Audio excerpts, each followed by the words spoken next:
सास का कायाकल्प। राधा को अपनी सास से बहुत प्यार था। मम्मी जी, आपकी साड़ी कितनी प्यारी लग रही है। काश मैं भी आपके जैसी साड़ी पहन पाती। अरे बेटा, हमारे जमाने में तो साड़ी ही चलती थी। तू क्या करेगी साड़ी पहनकर? दिन भर भागा दौड़ी करती है। साड़ी कंफर्टेबल नहीं फील कराएगी। तू तो ऐसे ही जचती है बेटा। राधा सास को लेकर घूमने जाती, सैर करती और उनसे खूब बातें किया करती थी। एक दिन, अरे राधा और माँ सुनो, अब हम लोगों को बम्बई चलना पड़ेगा। मेरी नई नौकरी वहीं लगी है। अरे वाह माँ, कितना मजा आएगा ना। अरे नहीं नहीं, मैं नहीं जाऊंगी। बड़ा शहर, बड़े लोग, मेरा दिल नहीं लगेगा। अरे माँ, मैं हूं ना आपके साथ। और सारा परिवार बड़े शहर में शिफ्ट हो जाता है। एक दिन, राधा, तू भी अब नौकरी में जाने लगी है। मैं तो बोर हो जाती हूँ। सोच रही हूँ आसपास की औरतों से दोस्ती कर लूँ। हाँ हाँ माँ, और क्या। यहाँ की औरतें तो किटी पार्टी और बहुत सी फन लविंग एक्टिविटी करती हैं। तो बेटा, दो चार फन लविंग से मुझे भी मिलवा देना।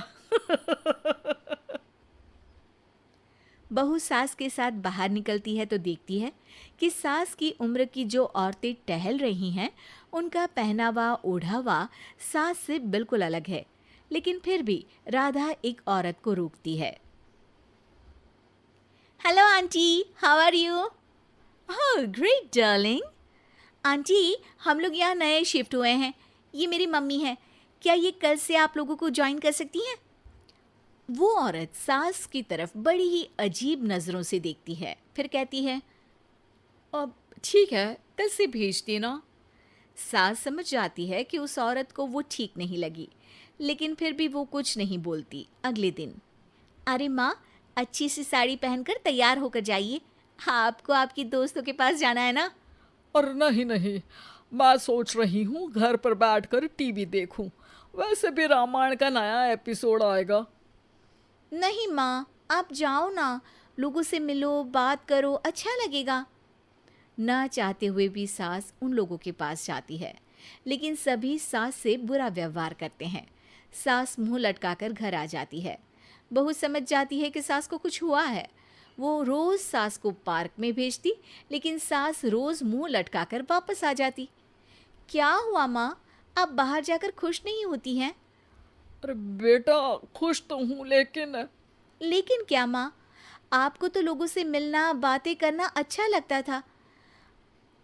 मैं देख रही हूँ कि आजकल आप बाहर से आती हैं तो परेशान सी दिखती हैं।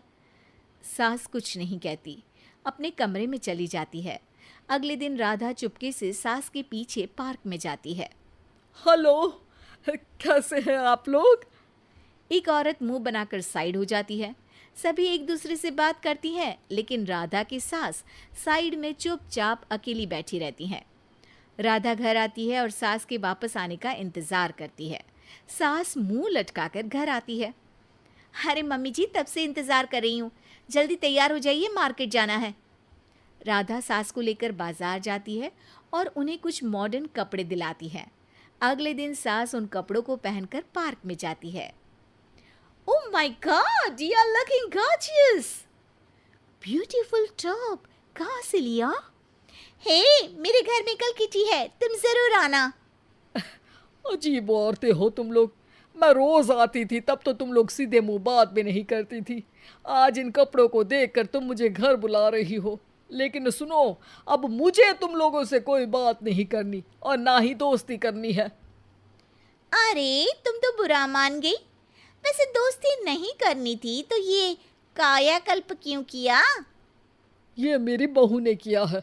मैं यहाँ सिर्फ ये देखने के लिए आई थी कि तुमको मुझसे समस्या है या मेरे कपड़ों से। कपड़े तो बदले जा सकते हैं।